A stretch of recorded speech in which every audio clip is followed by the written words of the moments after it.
Retirement കോർപ്പസിന് അനുയോജ്യമായ products ഏതൊക്കെയാണ്? കൂടുതലും ആൾക്കാർ പേര് കൊണ്ട് തന്നെ വിചാരിക്കുന്നത് അല്ലെങ്കിൽ പ്രാധാന്യം കൊടുക്കുന്നത് സീനിയർ സിറ്റിസൺ സേവിങ് സ്കീമിനാണ്.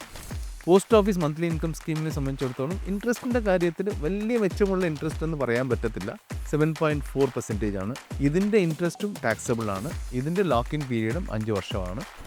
ഇതിൻ്റെ കൂടെ ഉള്ള ഒരു ട്രഡീഷണൽ പ്രോഡക്റ്റ് എന്ന് പറയുമ്പോൾ ഫിക്സഡ് ഡെപ്പോസിറ്റ്. മിക്ക ബാങ്കുകളും 0.5% എക്സ്ട്രാ പേ ചെയ്യുന്നുണ്ട് സീനിയർ സിറ്റിസൻസിന്. സോ സീനിയർ സിറ്റിസൻസ് ഡീൽ ചെയ്യുമ്പോൾ നേരത്തെ പറഞ്ഞ പ്രോഡക്ട്സിനെ കമ്പയർ ചെയ്യുമ്പോൾ ഫ്ലെക്സിബിലിറ്റി കൂടുതലാണ്. നിങ്ങൾക്ക് എപ്പോഴും വേണമെങ്കിലും ക്ലോസ് ചെയ്യാം. 1 വർഷത്തേക്ക് വേണമെങ്കിൽ 6 മാസത്തേക്ക് വേണമെങ്കിൽ പോലും പാർക്ക് ചെയ്യാം.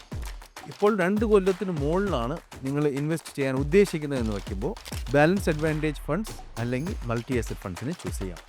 പിന്നെ റീസെൻ്റ്ലി വളരെ പോപ്പുലാരിറ്റി ഗെയിൻ ചെയ്യുന്ന ഒരു പ്രോഡക്റ്റ് ഉണ്ട്, NPS, national pension system. NPS ശരിക്കും പറഞ്ഞാൽ ഇന്ത്യയിലുള്ള ഓർഗനൈസ്ഡ് പെൻഷൻ പ്രോഡക്ട്സിൽ one of the best product NPS ആണ്. Mutual fund investments are subject to market risks. Read all scheme-related documents carefully. Invest ചെയ്യുമ്പോൾ ഇൻവെസ്റ്റ്മെൻറ്റിൽ കുറേ ഫേസസ് ഉണ്ട്. അതായത് ഒരു യങ്സ്റ്റർ ആദ്യമായിട്ട് ഇൻകം ഏൺ ചെയ്യാൻ പോകുന്ന ഒരു 23-24 വയസ്സിൽ ആദ്യമായിട്ട് ജോലിക്ക് പോകുന്ന ആൾക്ക് ഒരു പർട്ടിക്കുലർ രീതിയിൽ വേണം ഇൻവെസ്റ്റ്മെൻറ്റ് ചെയ്യാൻ. ചില പർട്ടിക്കുലർ പ്രോഡക്ട്സ് വേണം ചൂസ് ചെയ്യാൻ. അവരുടെ ഒബ്ജക്റ്റീവ് വേറെയാണ്. അതേപോലെ ഈ സ്റ്റേജിൽ ആക്ച്വലി വെൽത്ത് ക്രിയേഷൻ ആണ് ഇമ്പോർട്ടൻ്റ്. അതായത് എത്രമാത്രം ഇൻവെസ്റ്റ്മെൻറ്റ്സിനെ വർദ്ധിക്കാൻ പറ്റും എന്നുള്ളതാണ് പ്രധാന ഘടകം. പക്ഷേ 60 ആവുമ്പോൾ അല്ലെങ്കിൽ ഇന്നത്തെ ജനറേഷൻ ഇപ്പോൾ കൂടുതലും 50-55 വയസ്സിൽ റിട്ടയർ ആവുന്നുണ്ട് ആൾക്കാർ. ഈ റിട്ടയർമെൻറ്റ് സ്റ്റേജിൽ ഉള്ള ഒബ്ജക്റ്റീവ് ഈ ലൈഫ് തുടങ്ങുന്ന, അതായത് ജീവിതത്തിൽ ആദ്യത്തെ പടിയെടുത്ത് വയ്ക്കുന്ന ഒരു യങ്സ്റ്ററിനെ കമ്പയർ ചെയ്യുമ്പോൾ കംപ്ലീറ്റ്ലി ഡിഫറെൻ്റ് ആയിരിക്കണം. കാരണം റിട്ടയർമെൻറ്റിന് ശേഷം നമ്മൾ ജീവിക്കാൻ പോകുന്ന കാലം ഒരു നീണ്ട കാലമാണ്. അതായത് ഇന്ന് നമ്മുടെ ഡേറ്റ പറയുന്നത് ഇന്ത്യൻസിൻ്റെ ലൈഫ് എക്സ്പെക്റ്റൻസി 75 വയസ്സെന്നാണ്. 75 വയസ്സെന്ന് പറയുമ്പോൾ ശരാശരി ഇന്ത്യൻ 75 വയസ്സ് വരെ ജീവിക്കുന്നു എന്ന് പറഞ്ഞാൽ അതിൽ കവിഞ്ഞ്, ഇത് ശരാശരിയാണ്, ആവറേജ് ആണ്, ഇതിൽ കവിഞ്ഞ് ജീവിക്കുന്ന ഒരുപാട് ആൾക്കാരുണ്ട്. സോ നമ്മൾ ഏതാണ്ട് 85 വയസ്സോ അതിൽ കവിഞ്ഞോ ജീവിക്കും എന്നുള്ള ഒരു ധാരണയിൽ വേണം നമ്മൾ ഇൻവെസ്റ്റ്മെൻറ്റ് പ്ലാൻ ചെയ്യാൻ റിട്ടയർമെൻറ്റ് ഫേസിൽ. സോ ഈ ഫേസിൽ നമുക്ക് കൂടുതലും ഇൻകം ഇല്ല എന്ന് വേണം എടുക്കാൻ. ചിലരൊക്കെ ചിലപ്പം ഒരു കൺസൾട്ടൻ്റ് ആയിട്ടോ എന്തെങ്കിലും ഒരു ഫ്രീലാൻസ് ജോബൊക്കെ ചെയ്യുമായിരിക്കും. ഇതിൽ കൂടുതലും ആൾക്കാർ ചെയ്യുന്നത് ഒരു ഓക്യുപ്പൈഡ് ആയിട്ടിരിക്കാൻ വേണ്ടി മാത്രമായിരിക്കും. ഇതിൽ നിന്ന് വലിയ വരുമാനം പ്രതീക്ഷിച്ചായിരിക്കില്ല.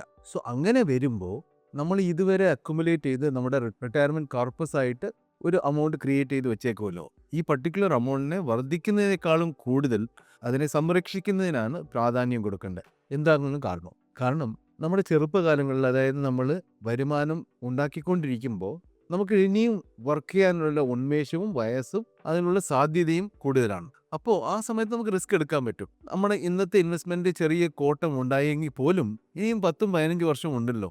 അപ്പോഴും നമ്മൾ ക്രിയേറ്റ് ചെയ്യുന്ന കാശിനെ കൊണ്ട് ഈ ലോസിനെ നമ്മൾ കവറപ്പ് ചെയ്യാൻ പറ്റുന്നുള്ള ഒരു ഫ്രീഡം ഉണ്ട് നമുക്ക്. ആ സ്വാതന്ത്ര്യമാണ് നമ്മളെ റിസ്ക് എടുക്കാൻ അനുവദിക്കുന്ന ആ സ്റ്റേജിൽ. പക്ഷേ റിട്ടയർമെൻറ്റ് സ്റ്റേജിന് അതിന് കഴിയത്തില്ല. കാരണം ഇനി ഇൻകം ഇല്ല, ഇനി ഏർണിങ്സ് ഇല്ല. ഈ ഉള്ള പൈസ കൊണ്ട് ഇനി ഉള്ള കാലം മൊത്തം നമ്മൾ കഴിച്ചു കൂട്ടേണ്ട നിർബന്ധമുണ്ട്. എന്ന് പറയുമ്പോൾ എങ്ങനെയെങ്കിലും അല്ലെങ്കിൽ കഷ്ടിച്ച് ഒരു ജീവിതം, അങ്ങനെ അല്ല, അതിൻ്റെ ആവശ്യമില്ല, അങ്ങനെ ആയിക്കൂടാ. കാരണം 55 വയസ്സിൽ റിട്ടയർ ആയിരുന്ന ഒരാൾക്ക് ഇനിയും ബാക്കിയിരിക്കുന്നത് ചിലപ്പോൾ 30-35 വർഷത്തെ ജീവിതമായിരിക്കും. ഈ 35 വർഷം വലിയ കോംപ്രമൈസിൽ ജീവിക്കുന്നത് വളരെ ബുദ്ധിമുട്ടുള്ള കാര്യമാണ്.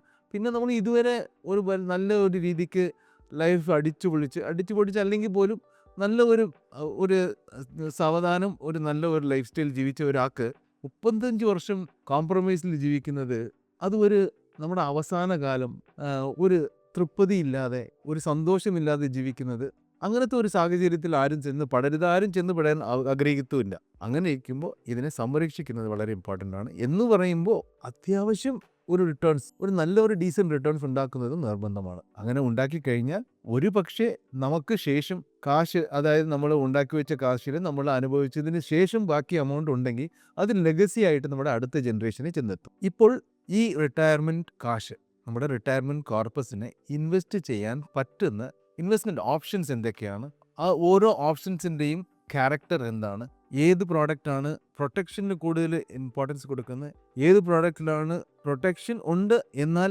റിട്ടേൺസിൻ്റെ സ്കോപ്പ് കൂടുതലുണ്ട്, ഏത് പ്രോഡക്റ്റിലാണ് ടാക്സേഷൻ കുറവായിട്ടുള്ളത്. കാരണം റിട്ടേൺസ് മാത്രം പോരല്ലോ, റിട്ടേൺസ് വന്നു കഴിഞ്ഞിട്ട് അത് മൊത്തം ടാക്സ് കൊണ്ടുപോയി കഴിഞ്ഞാൽ നമ്മുടെ കയ്യിൽ നിൽക്കുന്നത് വളരെ തുച്ഛമായ എമൗണ്ട് ആയിരിക്കും. സോ ടാക്സേഷനും പ്രാധാന്യമുണ്ട്. ഇത് മൂന്നും വളരെ ഇമ്പോർട്ടൻറ്റ് ഘടകമാണ് നമ്മൾ ഒരു ഇൻവെസ്റ്റ്മെൻറ്റ് എടുത്ത് നോക്കുമ്പോൾ, പർട്ടിക്കുലർലി റിട്ടയർമെൻറ്റ് കോർപ്പസിനെ സംബന്ധിച്ചിടത്തോളം. റിട്ടയർമെൻറ്റ് കോർപ്പസിന് അനുയോജ്യമായ പ്രോഡക്ട്സ് ഏതൊക്കെയാണ്? കൂടുതലും ആൾക്കാർ പേര് കൊണ്ട് തന്നെ വിചാരിക്കുന്നത് അല്ലെങ്കിൽ പ്രാധാന്യം കൊടുക്കുന്നത് സീനിയർ സിറ്റിസൺ സേവിങ് സ്കീമിനാണ്. സീനിയർ സിറ്റിസൺ സേവിങ് സ്കീമിനെ സംബന്ധിച്ചിടത്തോളം ഒരു ഇൻവെസ്റ്റർ മാക്സിമം ഇൻവെസ്റ്റ് ചെയ്യാൻ കഴിയുന്ന എമൗണ്ട് 30 ലക്ഷമാണ്. റിട്ടേൺസ് ഡീസൻ്റ് ആണ്. 8.2% ഇപ്പോഴത്തെ റിട്ടേൺസ്. പക്ഷേ ഈ പ്രോഡക്റ്റിനെ സംബന്ധിച്ചിടത്തോളം ഈ റിട്ടേൺസ് ഫിക്സഡ് അല്ല. ഓരോ കൊല്ലവും അല്ലെങ്കിൽ എപ്പോഴൊക്കെ മാർക്കറ്റിൽ വലിയ മാറ്റം ഇൻട്രസ്റ്റ് റേറ്റിൽ സംഭവിക്കുന്നുവോ ആ സമയങ്ങളിൽ ഈ പ്രോഡക്റ്റിൻ്റെ, അതായത് സീനിയർ സിറ്റിസൺ സേവിങ് സ്കീമിൻ്റെ ഇൻട്രസ്റ്റ് റേറ്റ് മാറ്റി സെറ്റ് ചെയ്യുന്നതാണ് ഗവൺമെൻറ്. സോ അതനുസരിച്ച് നിങ്ങളുടെ ഇൻട്രസ്റ്റ് റേറ്റിൽ മാറ്റം ഉണ്ടാവും. ഈ പ്രോഡക്റ്റിനെ സംബന്ധിച്ചിടത്തോളം ലോക്കിൻ പീരീഡ് എന്ന് പറയുന്നത് 5 വർഷമാണ്. ഈ 5 വർഷമാണ് ലോക്കിൻ പീരീഡ്. ഈ പ്രോഡക്റ്റിൽ നിന്ന് നിങ്ങൾക്ക് ഇൻട്രസ്റ്റ് കിട്ടുന്നത്, അതായത് ഇൻട്രസ്റ്റ് ഗവൺമെൻറ് പേ ചെയ്യുന്നത് ഓരോ 3 മാസം കൂടുമ്പോഴാണ്. സോ എവറി 3 മന്ത്സ് നിങ്ങൾക്ക് ഇൻട്രസ്റ്റ് കിട്ടും. 8.2%, maximum investment 30 lakh and ലോക്കിൻ period 5 വർഷമാണ്. ഇങ്ങനത്തെ ഒരു പ്രോഡക്റ്റ് നല്ല ഡീസൻ്റ് ആണ്. പക്ഷേ ഇത് ടാക്സബിൾ ആണ്. ഇതിന് ടാക്സ് അടച്ചേ പറ്റൂ. നിങ്ങൾ ടാക്സ് ബ്രാക്കറ്റിലാണ് വരുന്നതെങ്കിൽ ഒരു കാര്യമുണ്ട്, വലിയ ഒരു ആശ്വാസകരമായ കാര്യം കഴിഞ്ഞ ബഡ്ജറ്റിൽ നിന്ന് വന്നത്, കഴിഞ്ഞ ഈ ബഡ്ജറ്റിൻ്റെ അങ്ങേ ബഡ്ജറ്റിലെ 12 ലക്ഷം വരെ എക്സംപ്റ്റഡ് ആണ് നിങ്ങളുടെ ഇൻകം. സോ 12 ലക്ഷം വരെ ഉള്ള ഇൻകത്തിന് നിങ്ങൾ ടാക്സ് അടയ്ക്കേണ്ട ആവശ്യമില്ല. നിങ്ങൾ ടാക്സ് ബ്രാക്കറ്റിലാണ് വരുന്നതെങ്കിൽ ഈ പ്രോഡക്റ്റിൽ വരുന്ന ഇൻട്രസ്റ്റിന് ടാക്സ് അടയ്ക്കേണ്ട ആവശ്യമുണ്ട്. നെക്സ്റ്റ് വരുന്നത് post office monthly income scheme. Post office monthly income സ്കീമിനെ സംബന്ധിച്ചിടത്തോളം ഇൻട്രസ്റ്റിൻ്റെ കാര്യത്തിൽ വലിയ മെച്ചമുള്ള ഇൻട്രസ്റ്റ് എന്ന് പറയാൻ പറ്റത്തില്ല. 7.4% ആണ്. ഇതിൻ്റെ ഇൻട്രസ്റ്റും ടാക്സബിൾ ആണ്. ഇതിൻ്റെ ലോക്കിൻ പീരീഡും 5 വർഷമാണ്. ഈ പ്രോഡക്റ്റിനെ സംബന്ധിച്ചിടത്തോളം നിങ്ങൾ ഒരു കപ്പിളാണെങ്കിൽ, സീനിയർ സിറ്റിസൺ കപ്പിളാണെങ്കിൽ ജോയിൻ്റ് ആയിട്ട് ഇൻവെസ്റ്റ് ചെയ്യുമ്പോൾ 15 ലക്ഷമാണ് മാക്സിമം ഇൻവെസ്റ്റബിൾ എമൗണ്ട്. ഇൻഡിവിജ്വൽ അക്കൗണ്ടിലാണ് ഇൻവെസ്റ്റ് ചെയ്യുന്നതെങ്കിൽ 9 ലാക്സ് ആണ് ലിമിറ്റ്, മാക്സിമം ലിമിറ്റ്. ടാക്സബിൾ ആണ്. വലിയ ഒരു അട്രാക്റ്റീവ് പ്രോഡക്റ്റ് ആണ് ഇത് പറയാൻ പറ്റത്തില്ല. കാരണം നിങ്ങൾക്ക് ചില ബാങ്കുകളിൽ പോയാൽ തന്നെ ഏതാണ്ട് ഈ 7.4% ഇൻട്രസ്റ്റ് റേറ്റ് കിട്ടുന്നുണ്ട്. പോസ്റ്റ് ഓഫീസ് മന്ത്ലി ഇൻകം സ്കീമിനെ സംബന്ധിച്ചിടത്തോളം പോലും നമ്മൾ നേരത്തെ സീനിയർ സിറ്റിസൺ സേവിങ് സ്കീമിന് പറഞ്ഞതുപോലെ ഇൻട്രസ്റ്റ് റേറ്റ്സ് ഫിക്സഡ് അല്ല. മാർക്കറ്റ് ഇൻട്രസ്റ്റ് റേറ്റിൻ്റെ മാറ്റം അനുസരിച്ച് ഈ പർട്ടിക്കുലർ പ്രോഡക്റ്റിൻ്റെ ഇൻട്രസ്റ്റ് റേറ്റും മാറിക്കൊണ്ടിരിക്കുന്നതാണ്. നെക്സ്റ്റ് പ്രോഡക്റ്റ് നിങ്ങൾ ഇൻവെസ്റ്റ് ചെയ്യാൻ അല്ലെങ്കിൽ പോലും നിങ്ങൾ നേരത്തെ ചെയ്തു വെച്ചിരുന്ന ഒരു ഇൻവെസ്റ്റ്മെൻറ്റ് എന്ന ആംഗിളിൽ നോക്കുമ്പോൾ PPF, പബ്ലിക് പ്രോവിഡൻറ്റ് ഫണ്ട്, ഒരു നല്ല ഇൻവെസ്റ്റ്മെൻറ്റ് ടൂളാണ്. ഇതിനെ സംബന്ധിച്ചിടത്തോളം നിങ്ങളുടെ ലോക്കിൻ 15 വർഷമാണ്. 15 വർഷം വരെ കാശ് പുറത്തെടുക്കാൻ പറ്റത്തില്ല. അത് കഴിഞ്ഞിട്ട് പുറത്തെടുക്കാൻ പറ്റും. കൂടുതൽ ആൾക്കാരും ഇതിൽ ഇൻവെസ്റ്റ് ചെയ്യുന്നത് നിങ്ങൾക്ക് റിട്ടയർമെൻറ്റ് സ്റ്റേജിൽ കാശ് പുറത്തെടുക്കാൻ പറ്റും. അതുകൊണ്ട് 15 വർഷത്തേക്ക് ലോക്കിൻ ചെയ്ത് വെച്ചേക്കാമെന്ന് പറഞ്ഞാണ് കൂടുതൽ ആൾക്കാരും ഇത് ഇൻവെസ്റ്റ് ചെയ്യുന്നത്. ഇത് പ്രീ റിട്ടയർമെൻറ്റ് ഫോക്കസ് ചെയ്യേണ്ട ഒരു പ്രോഡക്റ്റാണ്. മേ ബി ആഫ്റ്റർ 15 ഇയേഴ്സ് ആ സമയത്ത് നിങ്ങൾക്ക് 55-60 കഴിയുവാണെങ്കിൽ നിങ്ങൾക്ക് അപ്പോൾ വിഡ്രോവലിന് ഈ ഇൻവെസ്റ്റ്മെൻറ്റ് റെഡി ആയിരിക്കും. ഈ പ്രോഡക്റ്റ് ജനറലി നിങ്ങൾ നോക്കുവാണെങ്കിൽ ഇതിൻ്റെ ഇൻട്രസ്റ്റ് റേറ്റ് ഏതാണ്ട് ഒരു പോസ്റ്റ് ഓഫീസ് മന്ത്ലി ഇൻകം സ്കീമിൻ്റെയും സീനിയർ സിറ്റിസൺ സേവിങ് സ്കീമിൻ്റെയും ഇടയ്ക്കായിട്ട് വരും ഇതിൻ്റെ ഇൻട്രസ്റ്റ് റേറ്റ്. സോ അങ്ങനെയാണ് ഈ പ്രോഡക്റ്റ്. ഇപ്പോൾ ഈ പ്രോഡക്ട്സ് ഒക്കെ കുറച്ച് കൺസർവേറ്റീവ് പ്രോഡക്ട്സ് ആണ്. ഇതൊക്കെ ട്രഡീഷണൽ പ്രോഡക്ട്സ് ആണ്. ഇതിൻ്റെ കൂടെ ഉള്ള ഒരു ട്രഡീഷണൽ പ്രോഡക്റ്റ് എന്ന് പറയുമ്പോൾ ഫിക്സഡ് ഡെപ്പോസിറ്റ്. മിക്ക ബാങ്കുകളും 0.5% എക്സ്ട്രാ പേ ചെയ്യുന്നുണ്ട് സീനിയർ സിറ്റിസൺസിന്. ഈ 0.5% എന്ന് വരുമ്പോൾ ഒരു റീജിയണൽ ബാങ്കിന് അല്ലെങ്കിൽ സ്മോൾ ഫിനാൻസ് ബാങ്കിലൊക്കെ നോക്കുവാണെങ്കിൽ നിങ്ങൾക്ക് ഏതാണ്ട് നമ്മൾ നേരത്തെ പറഞ്ഞ പോസ്റ്റ് ഓഫീസ് മന്ത്ലി ഇൻകം സ്കീമിൻ്റെ അത്രയും ഇൻട്രസ്റ്റ് റേറ്റ് ഇതിൽ കിട്ടിയേക്കും. ഇതിൻ്റെയും ഇൻട്രസ്റ്റ് ടാക്സബിൾ ആണ്. സോ സീനിയർ സിറ്റിസൺസ് FDയിൽ ചെയ്യുമ്പോൾ നേരത്തെ പറഞ്ഞ പ്രോഡക്ട്സിനെ കമ്പയർ ചെയ്യുമ്പോൾ ഫ്ലെക്സിബിലിറ്റി കൂടുതലാണ്. നിങ്ങൾക്ക് എപ്പോഴും വേണമെങ്കിലും ക്ലോസ് ചെയ്യാം. 1 വർഷത്തേക്ക് വേണമെങ്കിൽ 6 മാസത്തേക്ക് വേണമെങ്കിൽ പോലും പാർക്ക് ചെയ്യാം. സോ ഏത് സമയവും നിങ്ങൾക്ക് പെട്ടെന്ന് പോയി ക്ലോസ് ചെയ്യാൻ പറ്റും. ലോക്കിൻ ഇല്ല. അങ്ങനത്തെ ഫ്ലെക്സിബിലിറ്റി FDയിലുണ്ട്. ആൻഡ് ഓഫ് കോഴ്സ് FDയിലും നമ്മൾ ഒരു ചേഞ്ച് ബാക്കി പ്രോഡക്ട്സിനും നമ്മൾ നേരത്തെ പറഞ്ഞ പ്രോഡക്ട്സിനും ഇതിനും ഉള്ളത് എന്താണെന്ന് വെച്ചാൽ, നേരത്തെ പറഞ്ഞ പ്രോഡക്ട്സിൽ നിങ്ങൾക്ക് ഈ 5 ഇയർ ലോക്കിനകം വരുന്ന ഇൻട്രസ്റ്റ് റേറ്റ് ഫ്ലക്ച്വേഷൻസ് ആ ഇൻട്രസ്റ്റ് റേറ്റ് ഓഫ് ദാറ്റ് പ്രോഡക്റ്റിനെ ബാധിക്കും. പക്ഷേ FDയുടെ കാര്യത്തിൽ അങ്ങനെയല്ല. ഒരിക്കൽ നിങ്ങൾ ലോക്ക് ചെയ്ത് കഴിഞ്ഞാൽ 3 വർഷത്തെ FD ആണ് നിങ്ങൾ ചെയ്യുന്നതെങ്കിൽ നിങ്ങൾ ഇൻവെസ്റ്റ് ചെയ്യുമ്പോൾ 3 വർഷത്തേക്കുള്ള ഇൻട്രസ്റ്റ് റേറ്റ് എന്തുവാണോ ആ പ്രോഡക്റ്റിൻ്റെ ആ FD മെച്യൂർ ആവുന്നവരെ നിങ്ങൾക്ക് ആ റേറ്റ് കൺഫേംഡ് ആണ്. പിന്നെ അതിൻ്റെ മെച്യൂരിറ്റിക്ക് ശേഷം നിങ്ങൾ റിന്യൂ ചെയ്യുമ്പോൾ അപ്പോഴത്തുള്ള ഇൻട്രസ്റ്റ് റേറ്റ് നിങ്ങൾക്ക് കിട്ടത്തുള്ളൂ. ഇതൊക്കെ ട്രഡീഷണൽ പ്രോഡക്ട്സ്. ഈ ട്രഡീഷണൽ പ്രോഡക്ട്സിനെ സംബന്ധിച്ചിടത്തോളം ടാക്സേഷൻ കൂടുതലാണ്. നിങ്ങളുടെ ടാക്സേഷൻ ഈ പ്രോഡക്ട്സിൻ്റെ എല്ലാ കാര്യത്തിലെല്ലാം നിങ്ങളുടെ ടാക്സ് സ്ലാബ് എന്താണോ, നിങ്ങൾ 10, 15, 20 ഏത് ശതമാനം ആണ് നിങ്ങളുടെ ടാക്സ് ലാബ് എന്ന് വെച്ചാൽ നിങ്ങളുടെ ഇൻകം അനുസരിച്ചായിരിക്കും ആ ടാക്സ് ലാബ്. ഇപ്പോൾ നിങ്ങൾ വരുന്ന ആ ടാക്സ് ലാബിനനുസരിച്ച് നിങ്ങൾക്ക് ടാക്സ് പേ ചെയ്യേണ്ടതാണ്. ഇപ്പോൾ ഏറ്റവും കൂടുതലുള്ള ടാക്സ് ലാബ് എന്ന് പറയുന്നത് 30%. പിന്നെ 50 ലക്ഷത്തിന് മുകളിൽ ഇൻകം ഉള്ളവർക്ക് പിന്നെ സർചാർജും അടയ്ക്കേണ്ടി വരും. സോ ഈ പ്രോഡക്റ്റ് മൊത്തം ഹയസ്റ്റ് ടാക്സ് ലാബിലുള്ളവർക്ക് 30% കൂടുതലും ബാക്കിയുള്ളവർക്ക് ആ ടാക്സ് ലാബ് അനുസരിച്ചും ഈ മൊത്തം ഇൻകം ഇത് വഴിയൊക്കെ വരുന്ന ഇൻകം ഒക്കെ 12 ലക്ഷത്തിന് താഴെയേ ഉള്ളുവെങ്കിൽ അതിന് യാതൊരു ടാക്സും അടയ്ക്കേണ്ടതില്ല. ഇനി നമുക്ക് നോക്കേണ്ടത് പ്രോഗ്രസീവ് ന്യൂ ജനറേഷൻ പ്രോഡക്ട്സ്. ഈ പ്രോഡക്ട്സിനെ സംബന്ധിച്ചിടത്തോളം ഇൻകം നേരത്തെ പറഞ്ഞ പ്രോഡക്ട്സിനേക്കാളും കൂടുതൽ കിട്ടാൻ സാധ്യത ഉണ്ട്. അത് പറയുമ്പോൾ ആ പ്രോഡക്ട്സിനേക്കാളും റിസ്ക് കുറച്ച് കൂടുതലാണ്. എന്ന് പറഞ്ഞാൽ ഈ റിസ്ക് എന്ന് നമ്മൾ ഉദ്ദേശിക്കുന്നത് കൂടുതലും ഇത് റെലവൻ്റ് ആവുന്നത് ഷോർട്ട് ടേമിലാണ്. അതായത് 1-2 വർഷത്തേക്ക് ചെയ്യുമ്പോൾ മാർക്കറ്റിൻ്റെ വീഴ്ചകൾ ഇതിനെ ചെറിയ രീതിക്ക് ബാധിച്ചേക്കാം. 4-5 വർഷത്തേക്ക് ചെയ്യുമ്പം ഇതിൽ കാര്യമായിട്ടുള്ള റിസ്ക് ഒന്നും ഇല്ല തന്നെ പറയാം. എന്തുകൊണ്ടാണ് ഇത് പറയുന്നതെന്ന് വെച്ചാൽ ഈ പ്രോഡക്ട്സിൽ ഇക്വിറ്റിയുടെ കോമ്പണൻറ്റ് ഉണ്ട്. പക്ഷേ ഈ പ്രോഡക്റ്റിൽ കോർ ഇക്വിറ്റി, അതായത് buy and hold long term investment ആംഗിളിൽ ഇൻവെസ്റ്റ് ചെയ്യുന്ന ഇക്വിറ്റീസ് 10% തൊട്ട് 65% വരെ ആയിരിക്കാം. പ്രോഡക്റ്റ് അനുസരിച്ച് ഇത് മാറും. സോ ഒരു 15% ഇക്വിറ്റി മാത്രമേ ഉള്ള പ്രോഡക്റ്റിൽ ഏതാണ്ട് 1.5 വർഷം കഴിഞ്ഞിട്ട് തന്നെ വലിയ റിസ്ക് കാണത്തില്ലെന്ന് പറയാം. അത് 65% വരെ ഇക്വിറ്റി ഉണ്ടെങ്കിൽ മേ ബി ഒരു 3 years വരെയൊക്കെ റിസ്ക് ഉണ്ടെന്ന് പറയാം. അത് കഴിഞ്ഞിട്ട് വലിയ റിസ്ക് ഒന്നുമില്ല. ഈ പ്രോഡക്റ്റിൽ വളരെ ഡൈവേഴ്സിഫൈഡ് ആയിട്ടുള്ള അത്യാവശ്യം റിസ്ക്കും ഡൈവേഴ്സിഫൈ ആവുന്ന പ്രോഡക്റ്റ് എന്ന് വെച്ചാൽ മൾട്ടി അസറ്റ് ഫണ്ട്സ് ആണ്. അതിനു മുമ്പ് നമ്മൾ ഇതിൽ എന്തൊക്കെ കാറ്റഗറിയാണ് ഉള്ളതെന്ന് നോക്കാം. ബാലൻസ് അഡ്വാൻറ്റേജ് ഫണ്ട്സ് ഉണ്ട്, അഗ്രസീവ് ഹൈബ്രിഡ് ഫണ്ട്സ് ഉണ്ട്, മൾട്ടി അസറ്റ് ഫണ്ട്സ് ഉണ്ട്, പിന്നെ ഇക്വിറ്റി സേവിങ്സ് ഫണ്ട്സ് ഉണ്ട്. ശരിക്കും ഒരു 3-4 വർഷത്തേക്ക് ഇൻവെസ്റ്റ് ചെയ്യുമ്പോൾ ഈ പറഞ്ഞ സ്കീംസിൽ കാറ്റഗറീസിൽ ഇക്വിറ്റി സേവിങ്സ് ഒഴിച്ച് ബാക്കിയുള്ളതിനെയൊക്കെ കൺസിഡർ ചെയ്യാവുന്നതാണ്. ഇക്വിറ്റി സേവിങ്സിനെ സംബന്ധിച്ചിടത്തോളം ഓരോ ഫണ്ട് അനുസരിച്ച്, ഓരോ സ്കീം അനുസരിച്ച്, ഓരോ AMCയുടെ സ്കീം അനുസരിച്ച് 10 മുതൽ 25% അല്ലെങ്കിൽ 30% വരെ കോർ ഇക്വിറ്റി കാണാം. ബാക്കി ചെറിയ എമൗണ്ടിൽ ആർബിട്രാജ് കാണും. ചെറിയ എമൗണ്ട് എന്ന് നമ്മൾ പറയുമ്പോൾ ഈ കോർ ഇക്വിറ്റിയും ആർബിട്രാജും ചേർത്തിട്ട്, ആർബിട്രാജ് എന്ന് പറയുമ്പോൾ ഒരേ സെക്യൂരിറ്റിയിൽ ബൈ ആൻഡ് ഹോൾഡ് ചെയ്യും വേറെ എക്സ്ചേഞ്ചിൽ. അങ്ങനെ ജസ്റ്റ് ഹെഡ്ജ് മാത്രം ചെയ്യുന്നതാണ്. ഈ ആർബിട്രാജ് പൊസിഷനും കോർ ഇക്വിറ്റി പൊസിഷനും ചേർത്തിട്ട് 65% വരെ എക്സ്പോഷർ കാണും. ബാക്കി ഡെറ്റിലാണ്. സോ കോർ ഇക്വിറ്റി ഏതാണ്ട് 25-30% നിൽക്കത്തുള്ളൂ. അതുകൊണ്ട് ഇതിൻ്റെ റിട്ടേൺസ് എന്ന് നോക്കുമ്പോൾ നമ്മൾ ഏതാണ്ട് 8-9% ആനുവലൈസ് റിട്ടേൺ കിട്ടിയേക്കാം. ഒരു 2 വർഷത്തേക്ക് ഇൻവെസ്റ്റ് ചെയ്യുമ്പോൾ 7-9% വയ്ക്കുന്നതായിരിക്കും കുറച്ചുകൂടെ സേഫ് അസംഷൻ. ഇതിൽ 65% വരെ ഇക്വിറ്റി സെക്യൂരിറ്റീസിലായതുകൊണ്ട് 1 year കഴിഞ്ഞ് നിങ്ങൾ ഇതിൽ നിന്ന് പുറത്ത് വരുമ്പോൾ അതിന് ലോങ് ടേം ക്യാപിറ്റൽ ഗെയിൻസ് എന്ന് പറയും. അതിൻ്റെ ടാക്സ് വരും 12.5% മാത്രമേ ഉള്ളൂ. 12 മാസത്തിന് മുമ്പാണ് നിങ്ങൾ വിഡ്രാ ചെയ്യുന്നതെങ്കിൽ ഇത് ഷോർട്ട് ടേം ക്യാപിറ്റൽ ഗെയിൻസ് എന്ന് പറയും. അതിന് 20% ടാക്സ് അടയ്ക്കണം. ഇപ്പോൾ 2 കൊല്ലത്തിന് മുകളിലാണ് നിങ്ങൾ ഇൻവെസ്റ്റ് ചെയ്യാൻ ഉദ്ദേശിക്കുന്നതെന്ന് വയ്ക്കുമ്പോൾ ബാലൻസ് അഡ്വാൻറ്റേജ് ഫണ്ട്സ് അല്ലെങ്കിൽ മൾട്ടി അസറ്റ് ഫണ്ട്സിനെ ചൂസ് ചെയ്യാം. ഈ 2 കാറ്റഗറിയിലും പർട്ടിക്കുലർലി ആദ്യം ബാലൻസ് അഡ്വാൻറ്റേജ് ഫണ്ടിൽ വരുവാണെങ്കിൽ ഈ കാറ്റഗറി 1 ആണെങ്കിൽ പോലും ഇതിൽ ഓരോ ഫണ്ട് ഹൗസിൻ്റെയും സ്കീമിന് നല്ല ശതമാനം, അതായത് ഒരു റിമാർക്കബിൾ ഡിഫറൻസ് ഉണ്ടാവും അവരുടെ ഇക്വിറ്റി എക്സ്പോഷറിൽ. അതനുസരിച്ച് റിസ്ക്കും ഒരുപാട് വ്യത്യാസപ്പെടും എന്നുള്ളതാണ് എൻ്റെ അർത്ഥം. ഇപ്പോൾ ഈ കാറ്റഗറിയിൽ മൊത്തം 65% അല്ലെങ്കിൽ അതിന് മുകളിലും കോർ ഇക്വിറ്റിയിൽ തന്നെ റിസ്ക് എടുക്കുന്ന ഫണ്ട്സ് ഉണ്ട്. ഇങ്ങനത്തെ ഫണ്ട്സ് മാർക്കറ്റ് നന്നായിട്ട് പെർഫോം ചെയ്യുമ്പോൾ നല്ല റിട്ടേൺസ് കൊടുക്കുമായിരിക്കും. പക്ഷേ മാർക്കറ്റ് ഒന്ന് ഇടിയുമ്പോൾ ഇതിൻ്റെ റിട്ടേൺസ് ശരിക്കും അങ്ങ് കുറയും. നെഗറ്റീവ് റിട്ടേൺസിൽ നീണ്ടകാലം നിന്നേക്കാം. നല്ല 15-20% നെഗറ്റീവ് റിട്ടേണിൽ കൂടുതൽ ഉണ്ടായേക്കാം. അങ്ങനെ വരുമ്പോൾ ഈ ഫണ്ട് ചിലപ്പം 3 years പോലും റിസ്ക് ഇൻവെസ്റ്റ്മെൻ്റ് ആണെന്ന് പറയാം. കാരണം ഈ 65% കൂടുതൽ ഇക്വിറ്റി ഉണ്ടെങ്കിൽ ഏതാണ്ട് അതൊരു പ്യുവർ ഇക്വിറ്റി ഫണ്ടിൻ്റെ റിസ്ക് അടുപ്പിച്ച് എത്തുന്നുണ്ട്. സോ അങ്ങനത്തെ ഫണ്ട്സിനെ കൂടുതലും ഇത്രയും അഗ്രസീവായിട്ടുള്ള ബാലൻസ് അഡ്വാൻറ്റേജ് ഫണ്ട്സിനെ, അതായത് 65% കോർ ഇക്വിറ്റിയിൽ തന്നെ ഉള്ള ഫണ്ട്സ് എടുക്കുന്ന ഫണ്ട്സിനെ അത്യാവശ്യം ബാലൻസ്ഡ് റിസ്കോ കൺസർവേറ്റീവ് റിട്ടയർഡ് പേഴ്സണോ ചൂസ് ചെയ്യുന്നത് അവോയ്ഡ് ചെയ്യുന്നതായിരിക്കും ബെറ്റർ. അതിന് പകരം 35-45-50% വരെ മാത്രം ഇക്വിറ്റി എക്സ്പോഷർ എടുക്കുന്ന കൺസർവേറ്റീവ് അപ്രോച്ചുള്ള ബാലൻസ് അഡ്വാൻറ്റേജ് ഫണ്ട്സിനെ ചൂസ് ചെയ്യുന്നതായിരിക്കും ബെറ്റർ. ഈ ഫണ്ട്സിൻ്റെ കാര്യത്തിൽ ഒരു 3 years ഡീസൻറ്റ് പീരിയഡ് നിങ്ങൾ ഇൻവെസ്റ്റ് ചെയ്യാൻ.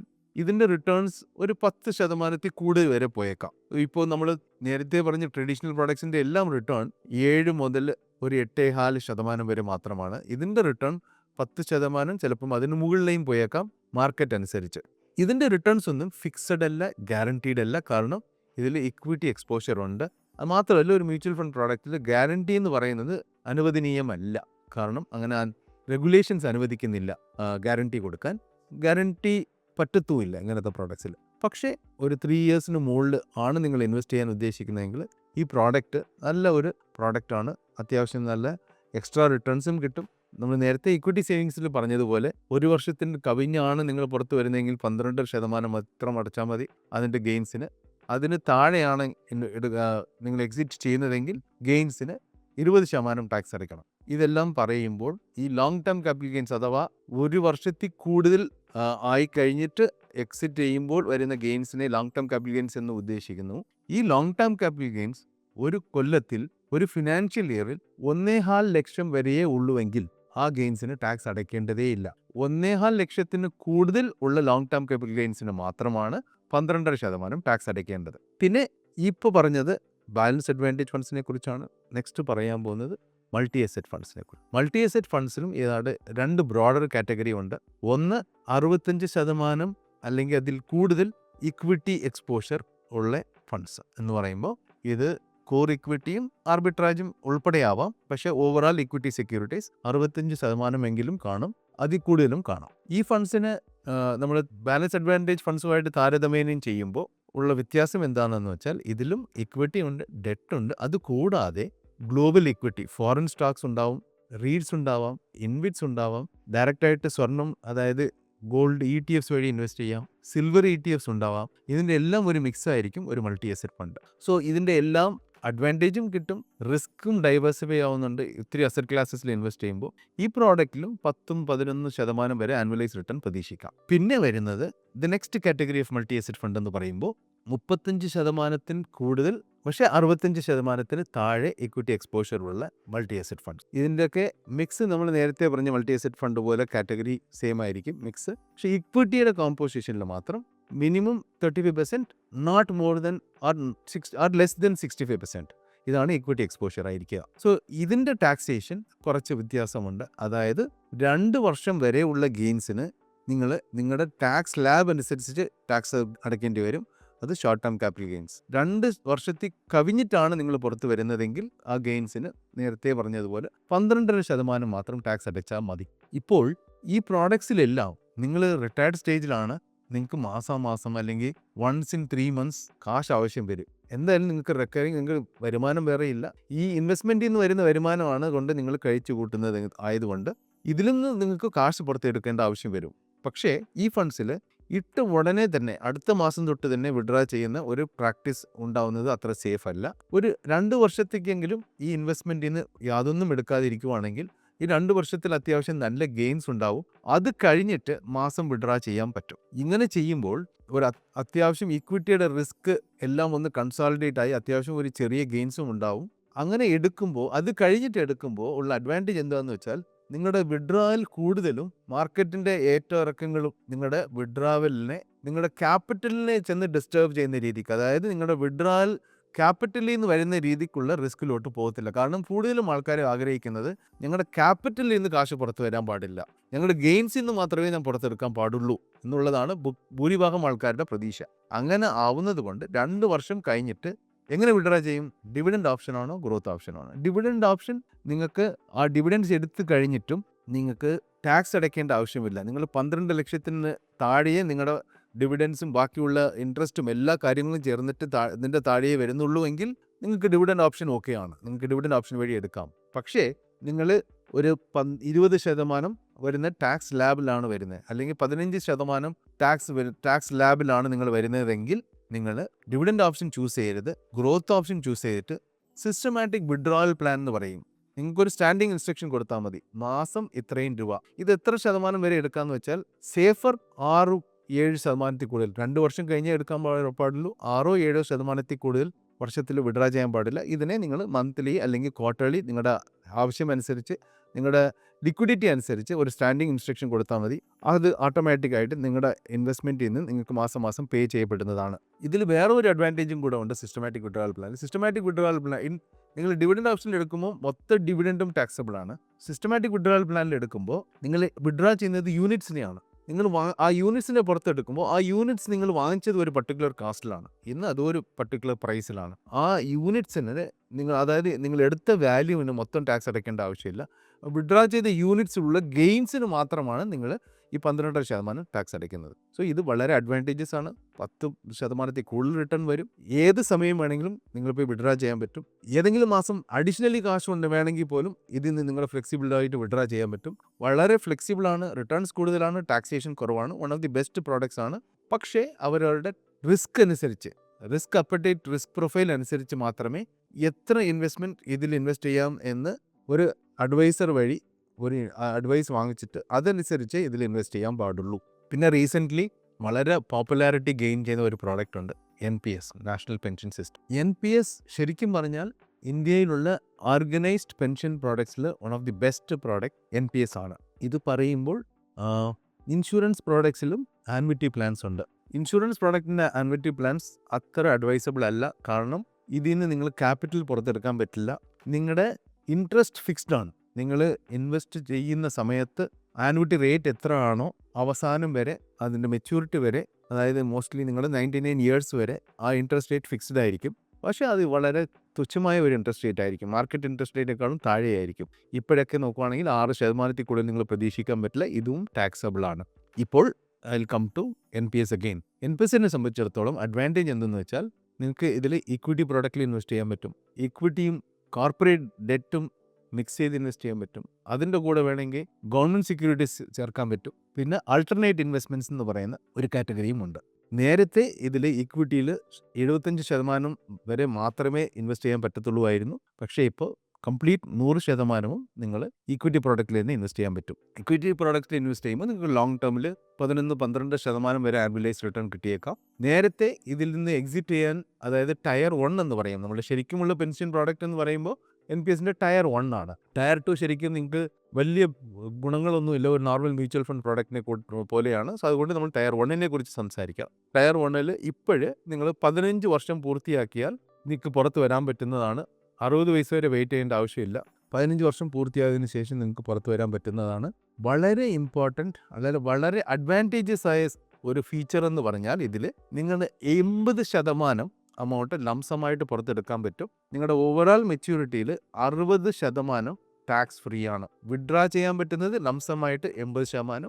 ആ ഓവറോൾ മെച്യൂരിറ്റി എമൗണ്ടിൽ 60% ടാക്സ് ഫ്രീ ആയിട്ട് പുറത്തെടുക്കാൻ പറ്റും. ബാക്കി നിൽക്കുന്ന ഒരു 20%ന് നിങ്ങൾ ആൻവിറ്റി പ്ലാൻ വാങ്ങിച്ചേ പറ്റൂ. 20% ഓഫ് ദി മെച്യൂരിറ്റി നിങ്ങൾ ആൻവിറ്റി സ്കീമിൽ ഇൻവെസ്റ്റ് ചെയ്ത് അതിൽ ആൻവിറ്റിയുടെ റിട്ടേൺസ് മാത്രമേ വരത്തുള്ളൂ. പക്ഷേ ബാക്കി 80% നിങ്ങൾ ലംസമായിട്ട് പുറത്തെടുത്ത് വേറെ എവിടെയെങ്കിലും വേണമെങ്കിൽ ഇൻവെസ്റ്റ് ചെയ്യാം.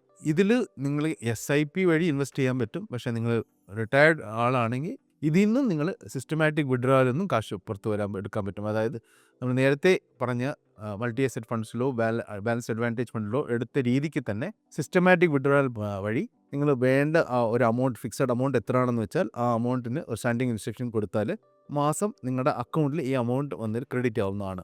ഇതിൽ ഉള്ള ഡെറ്റ് സ്കീമിൻ്റെ ഡെറ്റ് ഓപ്ഷൻ്റെ റിട്ടേൺസ് ഒരു 7%, 6% ഒക്കെ ആയിരിക്കും. ഗവൺമെൻറ് സ്കീം, ഇതിൽ ഗവൺമെൻറ് സെക്യൂരിറ്റീസും ഉണ്ട്, അതിലും 6-7% റിട്ടേൺസ് വരും. ആൾട്ടർനേറ്റ് ഇൻവെസ്റ്റ്മെൻറ്റ്സ് എല്ലാവർക്കും ഉള്ളതല്ല. ആൾട്ടർനേറ്റ് ഇൻവെസ്റ്റ്മെൻറ്റ്സിൽ റീറ്റ്സ് ഒക്കെ വരുന്നതാണ്. സോ ഇതിൻ്റെ റിട്ടേൺസ് മാർക്കറ്റ് അനുസരിച്ച് ചിലപ്പം 10-12% കിട്ടും, ചിലപ്പോൾ 5-6% കിട്ടും. ഇങ്ങനെ മാർക്കറ്റ് സിറ്റുവേഷൻ അനുസരിച്ച് മാറി നിൽക്കും. So one of the best products ആണ് പെൻഷനെ സംബന്ധിച്ചിടത്തോളം. ഇതിന് വളരെ ഇമ്പോർട്ടൻ്റ് ആയിട്ടുള്ള കാര്യം, നിങ്ങൾ ഒരുപക്ഷെ ന്യൂ ടാക്സ് റെജീം വഴി ആണ് നിങ്ങൾ ടാക്സ് ഫയൽ ചെയ്യുന്നതെങ്കിൽ ഇതിൽ നിങ്ങൾ റിട്ടയർമെൻറ്റിന് മുമ്പ്, സോ ഇപ്പം ജസ്റ്റ് ഒരു ടിപ്പായിട്ട് വർക്ക് സ്റ്റേജിലുണ്ട്, നിങ്ങളിപ്പോൾ റിട്ടയർമെൻറ്റിന് എത്തിയിട്ടില്ല, ഇനിയും കാലമുണ്ടെങ്കിൽ നിങ്ങൾ ആ വർക്ക് ചെയ്തുകൊണ്ടിരിക്കുന്ന സമയത്ത് ഇതിൽ നിങ്ങൾ കമ്പനി വഴിയും കോൺട്രിബ്യൂട്ട് ചെയ്യാൻ പറ്റും, എംപ്ലോയർ വഴിയും കോൺട്രിബ്യൂട്ട് ചെയ്യാൻ പറ്റും. ആ എംപ്ലോയർ വഴി കോൺട്രിബ്യൂട്ട് ചെയ്യുന്ന അമൗണ്ട് നിങ്ങളുടെ ബേസിക്കിൽ 14% വരെ ടാക്സ് എക്സെംപ്റ്റഡ് ആണ്, ന്യൂ ടാക്സ് റെജിമിലാണെങ്കിൽ പോലും. സോ വളരെ അഡ്വാൻറ്റേജസ് ഒരു സ്കീമാണ് NPS. ഇപ്പോൾ നിങ്ങൾക്ക് അത്യാവശ്യം ഈ പ്രോഡക്ട്സിനെ കുറിച്ച് നല്ല അറിവ് വന്നിട്ടുണ്ടാവും.